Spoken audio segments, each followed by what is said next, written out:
ഇന്ന് വിസിലടിക്കാൻ വന്ന C S കെയുടെ തൊണ്ടയിൽ വിസിൽ കുടുങ്ങി. മിഴുകാനും വയ്യ, തിരിച്ചെടുക്കാനും വയ്യാത്ത അവസ്ഥയിലാണ് സി എസ് കെയുടെ ഇപ്പോഴത്തെ അവസ്ഥ. ഇവർ നോക്കുവാണെങ്കിൽ രാജസ്ഥാൻ റോയൽസിനും വഴി വെട്ടിക്കൊടുത്തു, SRHനും വഴി വെട്ടിക്കൊടുത്തു, തോറ്റു നിന്ന പഞ്ചാബിനും വഴി വെട്ടിക്കൊടുത്തു. ഏറ്റവും കൂടുതൽ ചാൻസ് ഇപ്പൊ നോക്കുവാണെങ്കിൽ രാജസ്ഥാൻ റോയൽസ് ആണ്. അവർ കേവലം 11 മത്സരമേ കളിച്ചിട്ടുള്ളൂ. അവരെ സംബന്ധിച്ചിടത്തോളം അവർക്ക് ചാൻസ് കൊടുത്തു. പക്ഷേ സി എസ് കെയുടെ അവസ്ഥ അതാണ്. അടുത്ത കളി SRH, അടുത്തത് ചെപ്പോക്കിന്റെ മണ്ണിൽ. ഇവരുടെ ക്യൂരേറ്റർ എന്ന് പറഞ്ഞാൽ ഇവർക്ക് യാതൊരു രീതിയിലുള്ള സപ്പോർട്ടും കൊടുക്കാത്ത ഒരു ക്യൂരേറ്ററാണ്. ഗുജറാത്ത് വന്നപ്പോഴത്തേനും ഗുജറാത്തിന് ബ്ലാക്ക് സോയിൽ പിച്ച് കൊടുക്കുന്നു. ബ്ലാക്ക് സോയിൽ പിച്ചിൽ കളിച്ചു വളർന്ന ടീമാണ് ഗുജറാത്ത് ടൈറ്റൻസ്. അവർക്ക് ബ്ലാക്ക് സോയിൽ പിച്ച്. മുംബൈ വന്നപ്പോഴത്തേനും അവർക്ക് റെഡ് സോയിൽ പിച്ച് കൊടുക്കുന്നു. സോ അങ്ങനെയുള്ള ഒരു ക്യൂരേറ്ററാണ്.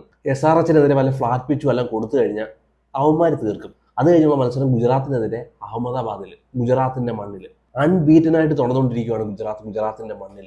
ഒരു കളി മാത്രമാണ് പരാജയപ്പെട്ടത്. ബാക്കിയുള്ള കളിയിലെല്ലാം ഡോമിനേറ്റ് ചെയ്ത് ടീമുകളെ പരാജയപ്പെടുത്തി. എല്ലാ വൻകിട ടീമുകളെയും പരാജയപ്പെടുത്തി വരുന്ന ഒരു ടീം. പവർ പ്ലേക്കകത്ത് ഏറ്റവും കൂടുതൽ വിക്കറ്റ് എടുത്ത ഒരു ബോളർ റബാഡ, സിറാജ്. ഇവിടെ വന്നിട്ട് ഷോർട്ട് പിച്ച് ബോൾ കളിക്കാൻ കഴിയുന്നില്ല. അപ്പോൾ അഹമ്മദാബാദിന്റെ മണ്ണിൽ പോയിട്ട് ഇവരെങ്ങനെ ഷോർട്ട് പിച്ച് ബോൾ കളിക്കും? ഇന്ന് നല്ലൊരു അവസരമായിരുന്നു ഈ മത്സരം ജയിക്കാൻ. പക്ഷേ പിച്ചിനെ റീഡ് ചെയ്യാൻ ക്യാപ്റ്റനും കഴിഞ്ഞില്ല, ഹെഡ് കോച്ചിനും കഴിഞ്ഞില്ല എന്നുള്ളതാണ്. അത്ര വലിയ വിഡ്ഢിത്തരങ്ങളാണ് നോക്കുവാണെങ്കിൽ CSK ഇന്ന് കാഴ്ചവെച്ചത്. CSKയുടെ ബാറ്റ്സ്മാൻമാർക്ക് ഷോർട്ട് പിച്ച് ബോൾ കളിക്കാൻ അറിയത്തില്ല എങ്കിൽ സഞ്ജു സാംസണും ഋതുരാജ് ഗൈക്വാഡിനും ഉർവിൽ പട്ടേലിനും ഷോർട്ട് പിച്ച് ബോൾ കളിക്കാൻ അറിയത്തില്ല എങ്കിൽ, ഹാർഡ് ഡെലിവറി കളിക്കാൻ അറിയത്തില്ല എങ്കിൽ, മിച്ചുൽ മാഷിന് പെർത്തിനകത്ത് ജനിച്ചു വളർന്ന മിച്ചുൽ മാഷിനെതിരെ ഷോർട്ട് പിച്ച് ഡെലിവറി എറിയുന്നു. ആരാ എറിയുന്നത്? അൻഷുൽ കമ്പോജ്. എത്ര സ്പീഡ്? 122 മുതൽ 125 സ്പീഡിൽ വന്നിട്ട് ഷോർട്ട് പിച്ച് ഡെലിവറി എറിയുക. ഫ്രീ ആയിട്ട് 6 അടി ഹൈറ്റ് ഉള്ള മിച്ചുൽ മാഷിനെതിരെ എറിഞ്ഞു കൊടുക്കുക. മിച്ചുൽ മാഷി ചോദിക്കുക 4 വേണോ 6 വേണോ? അൻഷുൽ കമ്പോജ് 6 മതി. ഒരു ഓവറിനകത്ത് 4 6. അൻഷുൽ കമ്പോജിന്റെ കരിയർ നോക്കുവാണെങ്കിൽ, മിച്ചുൽ മാഷിനെ നോക്കുവാണെങ്കിൽ അസ്തമിക്കുന്ന ഒരു ബാറ്റിംഗ്. മിച്ചുൽ മാഷ് ഔട്ട് ആയപ്പോഴത്തേന് പിന്നെയും കൊണ്ടുവന്നു നിക്ലസ് പൂരനെതിരെ. നിക്ലസ് പൂരൻ നോക്കുവാണെങ്കിൽ 4 6. പിന്നെ മൊത്തത്തിൽ 8 6 ആയിരുന്നു അൻഷുൽ കമ്പോജ് മാത്രം അടങ്ങിയത്. ഇന്ന് CSKയുടെ പ്ലാൻ എന്തുവായിരുന്നു ഈ പിച്ചിൽ? LSGയുടെ ആകാശ് സിംഗ് ഇവരുടെ എക്സ്പ്ലെയർ ആണ്. 2023 CSKയ്ക്ക് വേണ്ടി കളിച്ചൊരു പ്ലെയറാണ് ആകാശ് സിംഗ്. ആകാശ് സിംഗ് വന്നിട്ട് ഷോർട്ട് പിച്ച് ബോൾ എറിഞ്ഞിട്ട് സഞ്ജു സാംസന്റെ വിക്കറ്റ് എടുക്കുന്നു, ഋതുരാജ് ഗൈക്വാഡിന്റെ വിക്കറ്റ് എടുക്കുന്നു, ഉർവിൽ പട്ടേലിന്റെ വിക്കറ്റ് എടുക്കുന്നു. അത് കണ്ടുകൊണ്ട് ഇവരെന്തോ ചെയ്തു? ഷോർട്ട് പിച്ച് ഡെലിവറി ബോൾ ചെയ്തു. ആദ്യത്തെ 6 ഓവറിനകത്ത് CSK കളി തോറ്റു. 86 റൺസ് ആദ്യത്തെ 6 ഓവറിനകത്ത്. പക്ഷെ ആ സ്ഥാനത്ത് CSK എവിടെ കളി തോറ്റത്? ആദ്യത്തെ പവർ പ്ലേയിൽ തന്നെ CSK കളി തോറ്റു. 37 റൺസിന് 2 വിക്കറ്റ് പവർ പ്ലേയിൽ കൊണ്ട് കളഞ്ഞു CSK. പവർ പ്ലേ തന്നെ CSK നോക്കുവാണെങ്കിൽ കളി പരാജയപ്പെട്ടു. ജോഷ് ഇംഗ്ലീഷിനെതിരെ, മിച്ചുൽ മാഷിനെതിരെ എല്ലാ ബോളർമാരും വന്നിട്ട് ഹാർഡ് ഡെലിവറി എറിയുന്നു. അവന്മാർ രണ്ടുപേരും കൂടെ നോക്കുവാണെങ്കിൽ ഏകപക്ഷീയമായിട്ട് തിരിച്ചു. ജോഷ് ഇംഗ്ലീഷ് നോക്കുവാണെങ്കിൽ ഇന്ന് അല്പം സ്ട്രഗിൾ ചെയ്തു. പക്ഷേ മിച്ചുൽ മാഷ് ഒരു 100 മിസ്സായി പോയത് ഇറക്കണ്ടേ. എന്നാ കിടിലായിട്ടുള്ള ബാറ്റിംഗ് ആയിരുന്നു. 38 ബോളിൽ നിന്ന് 90 റൺസ്, 7 6, 9 4, 236 സ്ട്രൈക്ക് റേറ്റ് വന്നിട്ട് കിടിലം ബാറ്റിംഗ്. ഏകപക്ഷീയമായിട്ട് കളി പിടിച്ച് LSG കൊണ്ട് കൊടുക്കുന്നു. CSK ബാറ്റ്സ്മാൻമാർക്കെതിരെ വെൽ പ്ലാനുമായിട്ടാണ് നോക്കുവാണെങ്കിൽ LSGയുടെ ബോളർമാരും ക്യാപ്റ്റനും വന്നത്. ബ്രില്യൻ്റ് ആയിട്ടുള്ള പ്ലാൻ. സഞ്ജു സാംസൺ നോക്കുവാണെങ്കിൽ ഔട്ട്സൈഡ് ഓഫ് സ്റ്റമ്പിൽ നിന്ന് റൂം കൊടുത്തതേ ഇല്ല.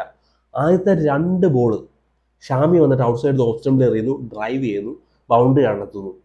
അടുത്ത ഓവറിനകത്ത് ബ്രില്യൻ്റ് ആയിട്ടുള്ള പ്ലാൻ കൊണ്ടുവരുന്നു. അവിടെ ഋഷഭ് പന്തും LSGയുടെ കോച്ചും കൂടെ ചേർന്ന് പോയിന്റിനകത്ത് ഫീൽഡർ ഇറക്കി ഇടുന്നു, സ്ക്വയറിനകത്ത് ഫീൽഡർ ഇടുന്നു. എന്നിട്ട് കറക്റ്റ് സ്റ്റംപ് ടു സ്റ്റംപ് ലൈനിൽ ബോൾ എറിയുന്നു. സ്ക്വയറിനകത്ത് ക്യാച്ച് കൊടുത്തിട്ട് സഞ്ജു സാംസനെ കയറ്റി വിടുന്നു. അതുപോലെ തന്നെ ഉർവിൽ പട്ടേലിനെതിരെ 70% ഷോട്ട് നോക്കുവാണെങ്കിൽ സ്ക്വയറിലാണ്. കഴിഞ്ഞ കളിയിൽ ഉർവിൽ പട്ടേലിന്റെ ബാറ്റിംഗ് കണ്ടാൽ നമുക്ക് മനസ്സിലാവും. 70% ഷോട്ട് വരുന്നത് ലെഗ് സൈഡിലാണ്, അത് സ്ക്വയറിൽ. കറക്റ്റായിട്ട് പോയിന്റിൽ ഫീൽഡർ ഇടുന്നു, സ്ക്വയറിൽ ഫീൽഡർ ഇടുന്നു, ഷോർട്ട് പിച്ച് ഡെലിവറി എറിയുന്നു. ആകാശ് സിംഗ് തൂക്കുന്നു ഉർവിൽ പട്ടേലിനെ. അതുപോലെ തന്നെ ഋതുരാജ് ഗൈക്വാഡ്, ഫോമിന് വേണ്ടി സ്ട്രഗിൾ ചെയ്യുന്ന ഋതുരാജ് ഗൈക്വാഡിനെ ഷോർട്ട് പിച്ച് ബോളിനകത്ത് വന്നിട്ട് വിക്കറ്റ് എടുക്കുന്നു. ശരിയാണ്, ഈ പിച്ചിനകത്ത് പേസ് ബോളർമാർക്ക് ബെനിഫിറ്റ്സ് ഉണ്ടായിരുന്നു. റെഡ് സോയിൽ പിച്ചായിരുന്നു, സൈഡ് വേസ് മൂവ്മെന്റ് ഉണ്ടായിരുന്നു. പക്ഷേ പേസ് ഉള്ള ബോളർമാർക്കാണ് ബെനിഫിറ്റ് കിട്ടിയത്. ഷാമി നോക്കുവാണെങ്കിൽ അടി കൊണ്ടു, പ്രിൻസ് യാദവ് നോക്കുവാണെങ്കിൽ അടി കൊണ്ടു. അവിടെ ബ്രില്യൻ്റ് ആയിട്ട് ബോൾ ചെയ്ത ആകാശ് സിംഗും മയങ്ക് യാദവുമാണ്. മയങ്ക് യാദവിന് വിക്കറ്റ് കിട്ടിയില്ല. പക്ഷെ മയങ്ക് യാദവിന്റെ പേസ് 145 എബോ ആയിരുന്നു. ആകാശ് സിംഗ് നോക്കുവാണെങ്കിൽ 130 to 140 സ്പീഡിൽ വന്നിട്ട് ബോൾ ചെയ്തു. കറക്റ്റ് ലെങ്തിൽ ബോൾ ചെയ്തു. അങ്ങനെയാണ് അവർക്ക് വിക്കറ്റ് കിട്ടിയത്. ഇവിടെ ഹാർഡ് ലെങ്ത് ഡെലിവറി എറിഞ്ഞുകൊണ്ടല്ല അവർക്ക് വിക്കറ്റ് കിട്ടിയത്. മുഹമ്മദ് ഷാമിക്ക് അടി കൊണ്ടത് ലെങ്ത് ഇല്ലാഞ്ഞുകൊണ്ടാണ്. പ്രിൻസ് യാദവിന് അടി കൊണ്ടത് ലെങ്ത് ഇല്ലാഞ്ഞുകൊണ്ടാണ്. സോ ഇവർക്ക് നോക്കുവാണെങ്കിൽ പിച്ചിനെ ജഡ്ജ് ചെയ്യാൻ കഴിഞ്ഞില്ല. Australian players, south African players എന്നൊക്കെ പറഞ്ഞാൽ അവർക്ക് ഈ പിച്ച് അവർക്ക് ഓണാണ്, അവരുടെ സെയിം കണ്ടീഷനാണ്. ഇതിലും പേസ് കിട്ടുന്ന കണ്ടീഷനാണ് അവരുടെ. പിന്നെയാണ് ഈ കണ്ടീഷൻ അവർ ഈസി ആയിട്ട് വന്നിട്ട് മത്സരം തീർത്തില്ലേ. ഒരു ന്യൂസിലാൻഡുകാരനായ ഫ്ലെമിങ്ങിന് അറിയത്തില്ല എങ്ങനെ മിച്ചൽ മാഷിനെതിരെ വിക്കറ്റ് എടുക്കണമെന്നുള്ളത്. പേസ് ബോളർമാർക്കെതിരെ നല്ല റെക്കോർഡുള്ള പ്ലെയറാണ് ജോഷ് ഇംഗ്ലീഷും മിച്ചൽ മാഷും. ഇന്ന് 100 അഹമ്മദിനെ ഇട്ടിട്ട് ഫസ്റ്റ് ഓവർ 100 അഹമ്മദിനെ കൂടെ എറിയിപ്പിക്കാമായിരുന്നു. ഇവർ നോക്കുവാണെങ്കിൽ ഗുജ്ബനീദിനെ കൊണ്ടുവരുന്നു ഹാർലെങ് എറിയിപ്പിക്കാൻ വേണ്ടി. എന്തോ പ്രയോജനം ഉണ്ടായിരുന്നു? ഒരു രീതിയിലും ഇവർ നോക്കുവാണെങ്കിൽ പ്ലാൻ ചേഞ്ച് ചെയ്യാനേ നിന്നില്ല. ആദ്യത്തെ 6 ഓവറിനകത്ത് ഹാർലെങ്ങിന്റെ ഡെലിവറി എറിഞ്ഞുകൊണ്ടായിരുന്നു, റൺസ് വഴങ്ങിക്കൊണ്ടായിരുന്നു. ഇവരുടെ മാച്ച് വിന്നറാണ് അഖിൽ ഹുസൈൻ. എത്ര മാച്ച് വിജയിപ്പിച്ചു കൊടുത്ത ഒരു പ്ലെയറാണ് അഖിൽ ഹുസൈൻ. അങ്ങനെ ഒരു പ്ലെയറിനെ ഇന്ന് കൊണ്ടുവരാമായിരുന്നു. സൈഡ് വേസ് മൂവ്മെന്റ് കിട്ടുന്നുണ്ടായിരുന്നു. ലെഫ്റ്റ് ഹാൻഡ് സ്പിന്നർമാർക്കെതിരെ സ്ട്രഗിൾ ചെയ്യുന്ന 2 ബാറ്റ്സ്മാൻമാരാണ് മിച്ചിൽ മാഷും ജോഷ് ഇംഗ്ലീഷും. ട്രൈ ചെയ്യാമായിരുന്നു അവിടെ, പക്ഷേ ട്രൈ ചെയ്യുന്നില്ല. ഇമ്പാക്ട് പ്ലെയർ ആയിട്ട് അഖിൽ ഹുസൈനെ നോക്കുവാണെങ്കിൽ ഇവർ കൊണ്ടുവരുന്നില്ല. 100 അഹമ്മദ് നോക്കുവാണെങ്കിൽ ബ്രില്യൻ്റ് ആയിട്ട് ബോൾ ചെയ്തല്ലോ ഈ പിച്ചിനകത്ത്. കേവലം 4 ഓവറിനകത്ത് 21 റൺസാണ് 100 അഹമ്മദ് കൊടുത്തത്. 100 അഹമ്മദിനെ നോക്കുവാണെങ്കിൽ സ്ട്രഗിൾ ചെയ്യുമായിരുന്നു രണ്ടുപേരും അവിടെ. അഖിൽ ഹുസൈൻ ഉണ്ടായിരുന്നെങ്കിൽ, ഫസ്റ്റ് ഓവർ അഖിൽ ഹുസൈന് കൊടുത്തിരുന്നെങ്കിൽ മേ ബി ഒരു ഇമ്പാക്ട് ഉണ്ടാക്കാൻ കഴിഞ്ഞാൽ. ഫസ്റ്റ് ഓവറിൽ തന്നെ കളി തോറ്റില്ലേ? ഫസ്റ്റ് ഓവറിൽ CSK കൊണ്ട് കൊടുക്കുന്ന 15 റൺസാണ്. മുകേഷ് ചൗധരി വന്നിട്ട് 5ാമത്തെ ഓവറിൽ കൊണ്ട് കൊടുക്കുന്ന 28 റൺസ്, 6ാമത്തെ ഓവറിൽ കൊണ്ട് കൊടുക്കുന്നത് 19 റൺസ്. പവർ പ്ലേക്കകത്ത് തന്നെ LSC കളി ജയിച്ചു. CSK കളി കൊണ്ട് ദാനം കൊടുത്തു. സ്പെൻസർ ജോൺസൺ നോക്കുവാണെങ്കിൽ ആദ്യത്തെ 3 ഓവർ നല്ലപോലെ ബോൾ ചെയ്തു. അതായിരുന്നു ലെങ്ത്. ആ ലെങ്ത് ആയിരുന്നു എറിയേണ്ടത്. സ്പെൻസർ ജോൺസൺ നോക്കുവാണെങ്കിൽ 142 മുതൽ 145 സ്പീഡ് ഉണ്ടായിരുന്നു. ആ ലെങ്തിൽ ബോൾ ചെയ്യുവാണെങ്കിൽ ബാറ്റ്സ്മാൻമാരെ സ്ട്രഗിൾ ചെയ്യാൻ കഴിയും. പക്ഷേ ബാക്കിയുള്ള ബോളർമാരുടെ സ്പീഡ് എന്തുവാണ്? സ്ലോ ബോൾ എറിയേണ്ട സ്ഥാനത്ത്, വേരിയേഷൻസ് കൊണ്ടുവരേണ്ട സ്ഥാനത്ത്, ഔട്ട്സൈഡ് ഓഫ് സ്റ്റമ്പിൽ ബോൾ ചെയ്യേണ്ട സ്ഥാനത്ത് വന്നിട്ട് ഷോർട്ട് പിച്ച് ബോൾ എറിയുന്നു, ഹാർലെങ് ഡെലിവറി എറിയുന്നു. 125 സ്പീഡിൽ, 130 സ്പീഡിൽ കളി കൊണ്ട് ദാനം ചെയ്യുന്നു LSCക്ക്. പിന്നെ CSKയുടെ ബാറ്റിങ്ങിലോട്ട് വരുവാണെങ്കിൽ എത്ര നാൾ സഞ്ജു സാംസനെ ഡിപ്പെൻഡ് ചെയ്ത് ഈ ടീമിന് മുമ്പോട്ട് പോകാൻ കഴിയും? ആരെങ്കിലും ഒന്ന് കളിക്കണ്ടേ? ഇന്ന് നോക്കുവാണെങ്കിൽ കാർത്തിക് ശർമ്മ നോക്കുവാണെങ്കിൽ ഒരു ബ്രില്യൻ്റ് ആയിട്ടുള്ള ഒരു ബാറ്റിംഗ് പെർഫോമൻസ് കാഴ്ചവെച്ചു. സ്ട്രൈക്ക് റേറ്റ് ഉയർത്തി.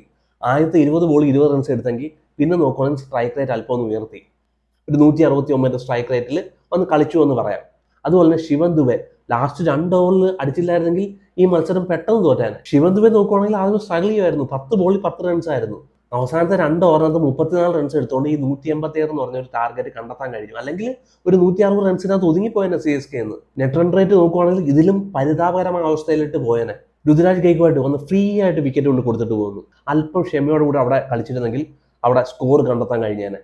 പിന്നെ ഡിവാൾ ബ്രേവ്സിന് നോക്കുവാണെങ്കിൽ ഇന്നും ഒരു പെർഫോമൻസ് വന്നില്ല. 16 ബോളിൽ നിന്ന് 25 റൺസ്. ഡിവാൾ ബ്രേവ്സിനെ നോക്കുവാണെങ്കിൽ ഷോർട്ട് പിച്ച് ബോളിനകത്ത് ട്രാപ്പ് ചെയ്തിട്ട് ഡിവാൾ ബ്രേവ്സിനെ എടുക്കുന്നു. ഡിവാൾ ബ്രേവ്സിന്റെ ഒരു ഇന്നിങ്സ് അത്യാവശ്യമായിരുന്നു. ഒരു മാച്ച് വിന്നിംഗ് നോക്ക് ഡിവാൾ ബ്രേവ്സ് കളിക്കണമായിരുന്നു, കളിക്കാൻ കഴിയുന്നില്ല. അതുപോലെ തന്നെ പ്രശാന്ത് വീറിന്റെ ബാറ്റിംഗ് നോക്കിക്കോണം. 10 ബോളിൽ നിന്ന് 13 റൺസ്. 10 ബോൾ, അതായത് 2 ഓവർ കൊണ്ട് 13 റൺസാണ് എടുത്തത്. ഒരു ഓവർ എറിയിക്കാൻ കൊടുത്തതുമില്ല. അതാണ് CSKയുടെ അവസ്ഥ. ജയിക്കേണ്ട ഒരു മത്സരമായിരുന്നു. ഇവരുടെ ബുദ്ധിഹീനത കൊണ്ട് അടുത്ത ഒരു മത്സരവും ഇവർ പരാജയപ്പെടുന്നു. സോ ഇനി നോക്കുവാണെങ്കിൽ ഇവരുടെ പ്ലേ ഓഫ് നോക്കുവാണെങ്കിൽ തുലാസിലാണ്. ഈ ഒരു ബോളിംഗ് ലൈനപ്പ് വെച്ചിട്ട് എങ്ങനെയാണ് SRHനെ തളയ്ക്കുക എന്നുള്ളത് കണ്ടറിയണം. ജെയ്മി വാട്ടൺ ഇല്ലാത്തത് നോക്കുവാണെങ്കിൽ ഏറ്റവും വലിയൊരു കുരിശായിട്ട് മാറിയേക്കാണ് ഇവർക്ക്. ഇവരുടെ ബോളർമാർ എല്ലാവരും നോക്കുവാണെങ്കിൽ ഇഞ്ചുറി ആയിട്ട് പുറത്തേക്ക് പോവുകയാണ്. സോ കാത്തിരുന്ന് കാണാം ഇനിയുള്ള 2 മത്സരങ്ങളിൽ CSK എന്ത് മാജിക്കാണ് കാഴ്ചവെക്കാൻ പോകുന്നത്. ബിസിൽ അടിക്കുമോ അതോ ബിസിൽ അണ്ണാക്കിലൂടെ ഇറങ്ങി പോകുമെന്നുള്ളത്.